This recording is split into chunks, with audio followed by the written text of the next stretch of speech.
He is by nature a courageous fighter, a decorated war hero, and a bald mofo not to be messed with, as you're about to find out on our featured story today. Welcome to Occupy Democrats, where we say a click of the subscribe button, well, that's a kick in the cojones to the Trumpers.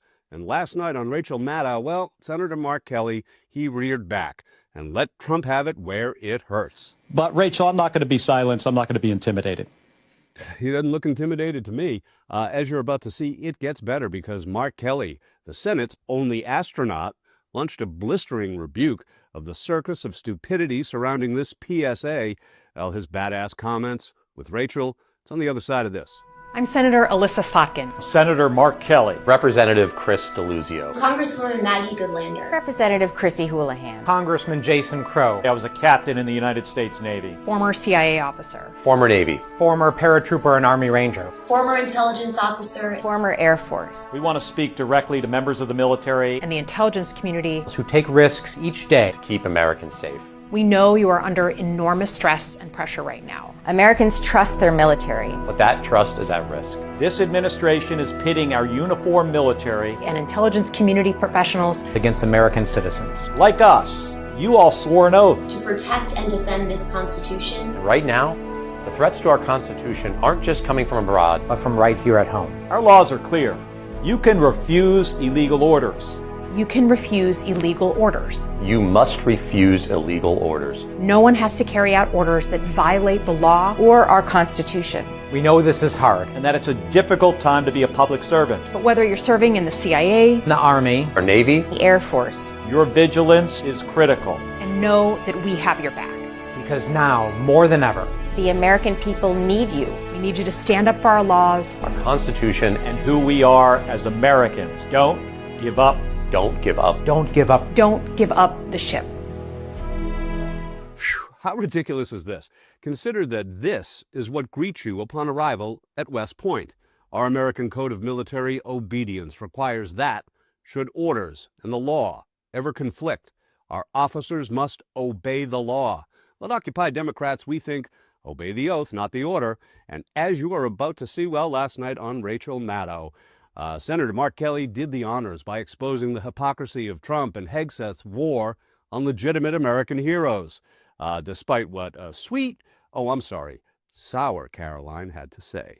Chief Donald Trump, that you can defy him and you can betray your oath of office. That is a very, very dangerous message, and it perhaps is punishable by law. I'm not a lawyer. I'll leave that to the Department of Justice and the Department of War to decide. But the president has Chris, frequently, but Caroline, can I just follow up? The president and the vice president, for that matter, have accused the other side of encouraging political violence. Isn't that exactly what the president is doing when he says that members of Congress should be killed? Why aren't you talking about what these members of Congress are doing to encourage and incite violence? They are literally saying to 1.3 million active duty service members not to defy the chain of command, not to follow lawful orders. Actually, Every they said single you can refuse an illegal order, which But is they a are, uniform but code they're of military suggesting, justice. they're suggesting, Nancy, that the president has given illegal orders, which he has not. Every single order that is given to this United States military by this commander-in-chief and through this chain of command, through the Secretary of War, is lawful. Okay, let's take you to MS Now. Last night, Rachel Maddow, her guest is the Honorable Mark Kelly, Senator Mark Kelly. Here, Captain Kelly takes out Trump and his hair and makeup brigade with this frontline response. Let me first just get your response to this threat from the Defense Department saying that they are investigating you. They may potentially recall you to active duty to face a court-martial. Well, Rachel, I said something that was pretty simple and non-controversial, and that was that members of the military should follow the law. And in response to that, Donald Trump said I should be executed. I should be hanged. I should be prosecuted. He even went on and said something about go get them.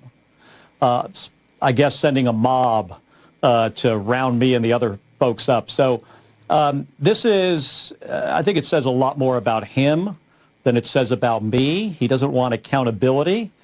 But, Rachel, I'm not going to be silenced. I'm not going to be intimidated. When you and your colleagues made that video, were there specific, potentially illegal orders that you were thinking about that were the sort of precipitating cause for you guys to get together and do that? Here's the thing, Rachel. You don't want to wait for your kid to get hit by a car before you tell them to look both ways. It's pretty simple. And if you go back to 2016, Donald Trump on a debate stage talking about, some action that he was going to take, he was reminded by the moderator that that would be illegal, that the military wouldn't be able to follow those orders. And his response, Donald Trump's response was the military would not refuse my orders. And then as president, he talked about shooting people, citizens of this country, in the legs, protesters. Now, thankfully, Mark Esper, Mark Milley, explained to him that that would be not be a good idea. Now he's talking about the Insurrection Act, sending troops to more cities, using U.S. cities and as training grounds and U.S. citizens for training of the United States military. So, Rachel, we wanted to do something pretty simple here. We wanted to just remind folks that they need to comply with the law and be reminded, and also explain to members of the military that we have their backs, that we know what's going on as part of our job, accountability over the federal government. And this is the response we get. He told the world that we should be hanged. I wanted to ask you about that pledge, that we have your backs. It's sort of the apex of that piece, that video that you made with your colleagues. What does that mean in practical terms? If I'm an enlisted service member somewhere, maybe I'm serving in Southern Command, maybe I'm asked to do something that I believe is illegal or that I have received advice might be illegal. If those service members are thinking about you right now as being on their side, as having their back, what does that mean in practical terms about what that service member can do when faced with a potentially illegal order from the commander-in-chief and from the chain of command? Well, Rachel, I spent 25 years in the United States Navy. I flew 39 combat missions over Iraq and Kuwait. Let me start by saying I never questioned any order. And you're required to follow all legal orders. You're also required not to follow illegal ones. And I think most people can figure out, just take some common sense in what would be an illegal order. But I think it's important for people to know that they need to be able to stand up and speak out. And I wanted them to know that members of Congress understand that this president doesn't seem to care about the Constitution, the rule of law.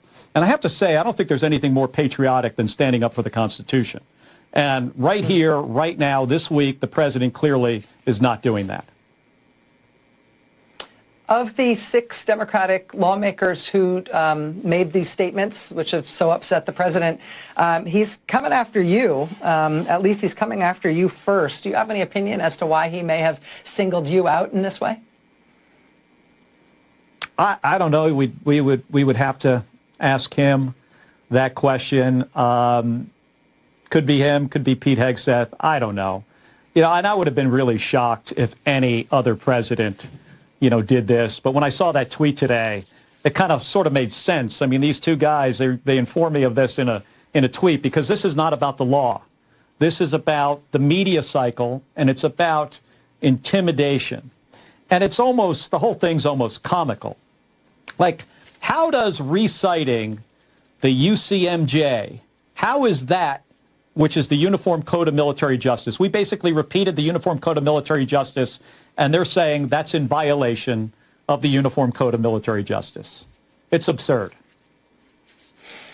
I hear you when you say that it is absurd and that it is almost comical, but also that it is intended to be intimidating. I do just have to ask you at a human level, Senator, you and your family have dealt with more than your fair share of sacrifice for this country and trial and tribulation. I just have to ask, even though I hear you when you say you're not intimidated, this must be a source of stress for you and your family. I just have to ask the kind of impact that it's having on you and your loved ones. Rachel, I've had a missile blow up next to my airplane. I've been shot down, nearly shot down multiple times. I've flown a rocket ship into space 4 times, built by the lowest bidder.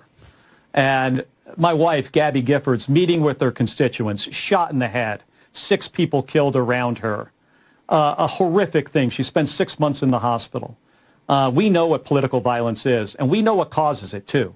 You know, the statements that Donald Trump made is insightful, incites others. He's got millions of supporters. People listen to what he says more so than anybody else in the country. And he should be careful with his words. But I'm not going to be silenced here. Is it stressful? I've been stressed by, things more important than Donald Trump trying to intimidate me into shutting my mouth and not doing my job. He didn't like what I said. I'm going to show up for work every day, support the Constitution, do my job, hold this administration accountable, hold this president accountable when he is out of line. That's the responsibility of every U.S. senator and every member of Congress. He's not going to silence us. So Trump posted that George Washington would hang them. But in his own words from his final address, Washington offered this. Well, to paraphrase, he was worried that hyper-partisanship, Trump's divide-and-conquer game plan, could facilitate the rise of cunning, ambitious, and unprincipled men who would manipulate partisan anger to subvert the power of the people and to usurp for themselves the reins of government, destroying afterwards the very engines which have lifted them to unjust dominion. Unjust dominion indeed. Well, there's your free history lesson from Occupy Democrats. Please keep liking and sharing.